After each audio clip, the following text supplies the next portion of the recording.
when I posted that old myth from the vault the other day, Eros and Psyche, a bunch of you were like, "Oh, Greek myth, after this long drought, we finally have sustenance." Hello humans, my name is Dael Kingsmill, and today I've got a quick little story for you from Greek mythology. This myth starts with Athena inventing the flute. You know why she invented the flute? Because she heard the lamentations and the hissing cries of the remaining Gorgons after their sister Medusa was murdered at the hand of Perseus, upon the bidding of Athena, amongst others. It's a thing. And she thought, ooh, yes, what a lovely sound. I'm going to make an instrument out of that so that I can hear it forever. Which, hey, good a time as any to bring up, once again, the fact that Athena's not a good guy. Basically none of the Olympians are. And she is especially not the good guy in the story of Medusa and Perseus. Let's just get that right out of the way. It's this common misconception I see around the internet that really just, ooh, it gets me. Because the whole thing, because everyone decides as soon as they find out Medusa wasn't a bad person, they're all like, ah, Perseus, what an evil man. And I'm like, no, you don't get it. They're both the goodies. It's the gods who are evil. These two were just like hapless mortals. It's like really tragic. Anyway, I'm getting sidetracked. Athena invented the flute because she's horrible. But her little foray into the musical arts was short-lived because as she was playing it one day, it was pointed out to her that it made her cheeks and eyes bulge in a very unattractive manner, and Athena, upon seeing that this was true, discarded the flute. She chucked it out of the heavens. She wants none of that.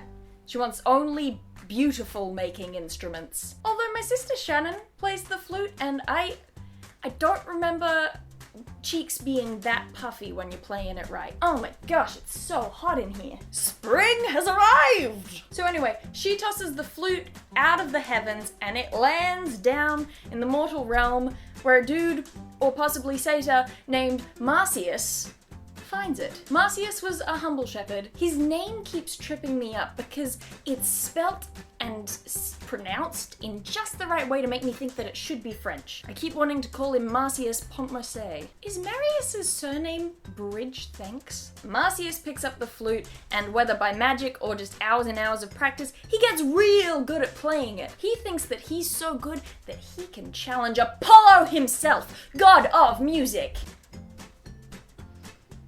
And so he does. He challenges Apollo. Oh boy. It doesn't go great. Apollo agrees to the challenge on the grounds that whoever wins can do whatever he likes with the loser. Fair enough, says Marsyas, and they sort of wrangle together all the muses to judge. I really need to sneeze, and it's just not coming. This was a battle of the bands, yo! And as they play, some say that Marsyas actually began to win the contest. He was playing better than Apollo. Until, that is, Apollo brought out the tricks. Apollo, on his lyre, because of course he's playing his signature instrument, he sees that Marsyas, what's his name? It's so French! Sees that Marsyas is pulling ahead in the judge's esteem, and so he thinks to himself, I know just what to do to really raise the stakes and clinch the win. And he turns his lyre upside down and begins to play it that way. Ha ha ha! What a loser! I bet he can't even play his instrument upside down. And Marsyas, bless him, he tries, but it's a flute. You can't play a flute upside down. It does not work that way. And the muses are like, wow, he is a loser, and they declare Apollo the winner. And so Apollo has Marsyas tied to a pine tree, and then he flays him alive. The end! Okay, not necessarily the end. The blood of Marsyas dripped off the corpse and formed a river. Now it's the end.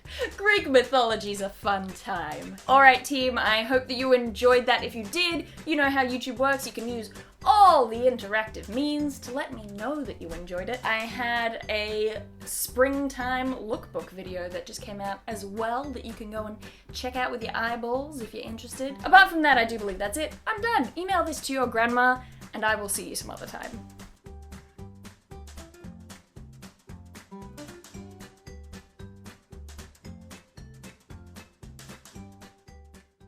The other thing, someone pointed out, they said that it was nice to see Mortimer again. I would just like to say Mortimer's been here the whole time.